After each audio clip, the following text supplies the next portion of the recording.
मतदार याद्यांवर कुठल्या प्रकारे काम झालं पाहिजे, दुबार मतदारांचं नावाच्या संदर्भात काय केलं पाहिजे, या सगळ्याच गोष्टींच्या संदर्भातलं विस्तृत मार्गदर्शन हे माननीय राजसाहेबांनी केलं आणि त्याप्रमाणे निवडणुकीच्या तयारीला लागण्याचे आदेश त्यांनी दिले. ज्यांची कोणाची नाराजगी असेल ते दूर करण्याचा प्रयत्न करू, त्यांच्या घरी जाऊ, त्यांना भेटू आणि पुन्हा मुख्य प्रवाहात त्यांना आम्ही सामील करू. आम्ही वाट बघतो निशिकांत दुबे कधी मुंबईत येतात. आम्हाला त्यांचं खरोखर स्वागत करायचं आहे, आमच्या स्टाईलने करायचं. मनसेचे मुंबई अध्यक्ष संदीप देशपांडे आपल्यासोबत आहेत. आज रंगशारदामध्ये साहेबांनी अशा सूचना दिल्या आहेत, ते म्हणजे की निवडणुकांच्या तयारीला लागा. नेमकी काय तयारी अपेक्षित आहे साहेब? नाही बघा, तयारी निवडणुकीच्या करताना त्या वेगवेगळ्या पद्धतीने कराव्या लागतात. गटाध्यक्ष असतात, उपशाखाध्यक्ष असतात, पक्षाची एक बांधणी असते. त्या बांधणीच्या दृष्टीने काय काय करणं आवश्यक आहे, जे पदाधिकारी नेमलेले आहेत त्यांच्याकडनं काय काम अपेक्षित आहे, मतदार याद्यांवर कुठल्या प्रकारे काम झालं पाहिजे, दुबार मतदारांचं नावाच्या संदर्भात काय केलं पाहिजे, या सगळ्याच गोष्टींच्या संदर्भातलं विस्तृत मार्गदर्शन हे माननीय राजसाहेबांनी केलं आणि त्याप्रमाणे निवडणुकीच्या तयारीला लागण्याचे आदेश त्यांनी दिले. त्याप्रमाणे आम्ही लागलेलो आहोत. दोन्ही बंधू एकत्र एका व्यासपीठावर येतात, तर तुम्ही सुद्धा एकमेकांशी जुळवून घेतलं पाहिजे. मनसे आणि शिवसेनेचे कार्यकर्ते एकत्र काम करताना, आंदोलनं करताना पाहायला मिळतात, तरी सुद्धा अशा सूचना का द्याव्या लागतात? मला वाटतं आजचं जे मार्गदर्शन होतं ते पक्षांतर्गत होतं. काय झालं, काय मार्गदर्शन नाही झालं हे मी कॅमेऱ्यासमोर सांगणं योग्य ठरणार नाही. पण अशा सूचना का दिल्या असतील? नाही, मुळात अशा सूचना दिल्या नाही दिल्या मला वाटतं ह्याच्याबद्दलच मी अजून भाष्य नाही केलंय.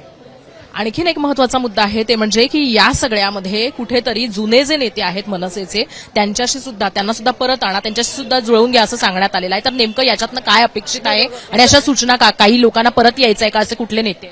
ते बघा कसं होतं की बऱ्याचदा कामधंद्यांमुळे असेल, काही कौटुंबिक अडचणीमुळे असेल किंवा कोणाची तरी मतभेद झाल्यामुळे असेल तर ते पक्षाचं काम करणं बंद करतात, पक्षाचं काम सक्रियपणे करत नाहीत. अशा लोकांना भेटून, जे कुठल्याही दुसऱ्या पक्षात गेलेले नाहीत, अशा लोकांना भेटून पुन्हा पक्षाच्या मुख्य प्रवाहात आणण्याच्या संदर्भातल्या सूचना ह्या साहेबांनी दिल्या आणि निश्चितपणे आम्ही त्याच्यावर काम करू. ज्यांची कोणाची नाराजगी असेल ते दूर करण्याचा प्रयत्न करू, त्यांच्या घरी जाऊ, त्यांना भेटू आणि पुन्हा मुख्य प्रवाहात त्यांना आम्ही सामील करू. मतदार याद्यांच्या संदर्भातला मुद्दा हा बिहारमध्ये असलेली जी फेर तपासणी आहे मतदार याद्यांची, त्याच्या अनुषंगानं आहे का? नेमका का हा मुद्दा आत्ता यावेळेस समोर आला? नाही, मुळात असं आहे की बरेच घोळ आपल्याला समोर येताना दिसत आहेत, मतदार याद्यांच्या संदर्भात येताना दिसत आहेत की बऱ्याच लोकांची दोन दोन ठिकाणी नावं, म्हणजे त्यांच्या इथे समजा उत्तर प्रदेशमध्ये राहणार तर तिथेही वोटिंग असतं, इथेही वोटिंग असतं. तर अशा गोष्टी शोधून जे नियम आहे त्याप्रमाणे झालं पाहिजे.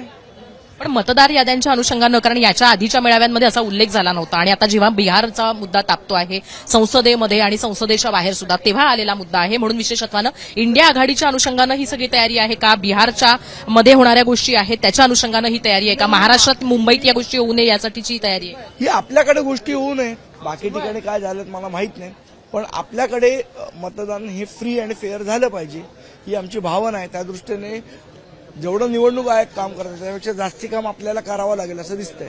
ठाकरेंची युती ही निवडणुकांच्या पुरतीचं आहे असं निशिकांत दुबे म्हणत आहेत. तर या अनुषंगानं जर आपण पाहिलं तर याच्याही आधी राज ठाकरेंना आव्हान देणारे निशिकांत दुबे आता ठाकरेंच्या युतीबद्दल बोलायला लागले, तर त्यावर मनसेचं काय म्हणतं? आम्ही वाट बघतो निशिकांत दुबे कधी मुंबईत येतात. आम्हाला त्यांचं खरोखर स्वागत करायचं आहे, पण आमच्या स्टाईलने करायचं. कॅमेरामन सचिन सावंतसह मी हर्षदा परब, मुंबई तकसाठी.